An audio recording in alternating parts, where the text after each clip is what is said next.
అసలు జబర్దస్త్‌లోకి అడుగు పెట్టడానికి కారణం ఎవరు మీకు? ఇది జబర్దస్త్ షోనా లేకపోతే ఆర్ఎస్డి టీవీ షోనా నాకు ఏం అర్థం కావట్లేదు. అంటే జబర్దస్త్ అంటుంది, అంటే జబర్దస్త్ అంటుంది. ఓకే, అడుగు అడగొద్దంటే అడగను అడుగు జబర్దస్త్. అడుగు అడుగు. అదే మీకు అందులో అడుగు పెట్టడానికి గల కారణం ఎవరు అంటున్నా? మీ ఓన్‌గా ఏమైనా ప్రయత్నం చేశారా? ఆడిషన్స్‌కి వెళ్ళేది అంటే ఎలా? ఆడిషన్స్ కాదు, బట్ అప్పుడు నాకు మెయిన్ కారణం నేను అందులో అడుగు పెట్టడానికి ఫనీ అన్న. జబర్దస్త్లో అప్పుడే అభియాన టీంలో చేస్తున్నాడు, నేను జెమినీ టీవీలో చేస్తున్నా, ఫనీ అన్న కూడా జెమినీ టీవీలో చేస్తున్నా. అలా పరిచయమే, అరే బాగుందిరా, బాగా చేస్తున్నావురా, జబర్దస్త్లో చేస్తావరా అంటే చేస్తాను.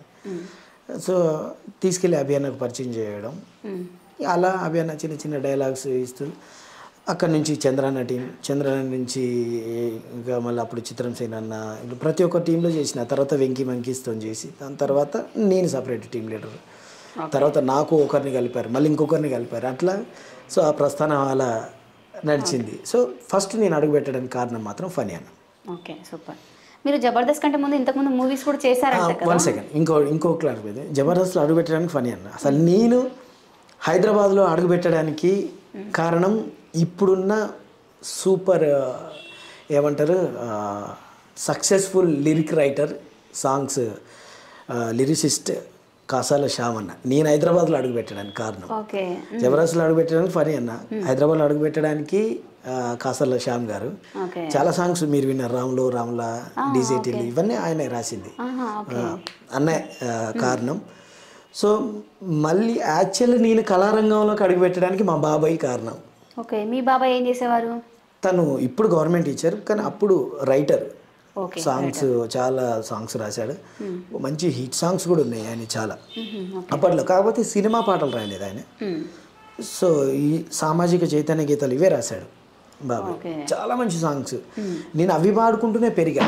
నేనే కాదు, ఇప్పుడు జబర్దస్త్లో ఉన్న రాజమౌళి గారు, నేను అండ్ బిగ్ బాస్కి వెళ్ళొచ్చు మా బోలే గారు, బోలే బాబాయ్ అని పిలుస్తాను నేను, బోలే వాలి గారు, అండ్ V6లో చాలా సాంగ్స్కి కొరియోగ్రాఫర్ చేశారు అనిల్ కందుకూరి. సో ఇట్లా కొంతమంది మేమంతా మా బాబాయ్ పాడిన పాటలు అవి పాడుకుంటూ, రాసిన పాటలు పాడుకుంటూ మేము ప్రోగ్రామ్స్ చేసేది బాగా. ఓకే, సో అలా మా బాబాయ్ ద్వారా కళారంగంలోకి అడుగు పెట్టడం. ఒకసారి అటువంటి పాటలు మా కోసం ఒక పాట వినిపిస్తారా? అయ్యే తప్పకుండా. Thank you. సో బాబాయ్ రాసిన సాంగ్స్లలో ఎక్కడికి వెళ్ళినా కూడా అమ్మ పాట ఒకటి బాగా పాడేది, and at the same time చెట్టు సాంగ్ ఒకటి బాగా ఉండేది.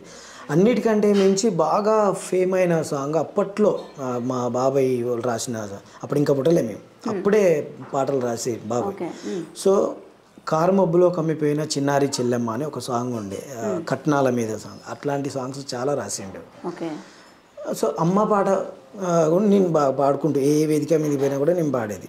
సో అది అమ్మను మించిన దైవం లేనే లేదన్నా, ఏ దైవం అయినా అమ్మ ముందు దిగదుడు పన్నా, అమ్మ అమ్మని పిలుచుట కొరకే ఓయన్నా, ఆ దేవుడే నరుడై పుట్టెను ఇలలో మాయన్నా, అమ్మను మించిన దైవం లేనే లేదన్నా, ఏ దైవం అయినా అమ్మ ముందు దిగదుడు పన్నా, దేవతలే యుద్ధం చేసి రాక్షసులను ఓడించి అమృత బాండం పొంది వారే తాగారు, ఎవరికి మిగల్చకుండా మునులంతా తపస్సు చేసి దేవతల వరాలు పొంది ఆ వరాల ఫలాలను వారే తిన్నారు, ఎవరికి మిగల్చకుండా.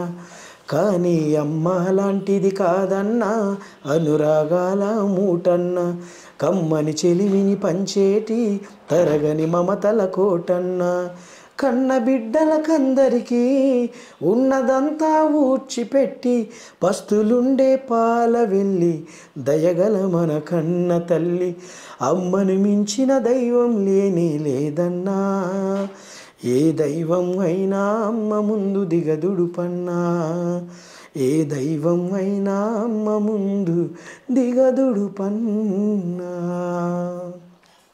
సూపర్. సో ఇలాంటి సాంగ్స్ రాసేది.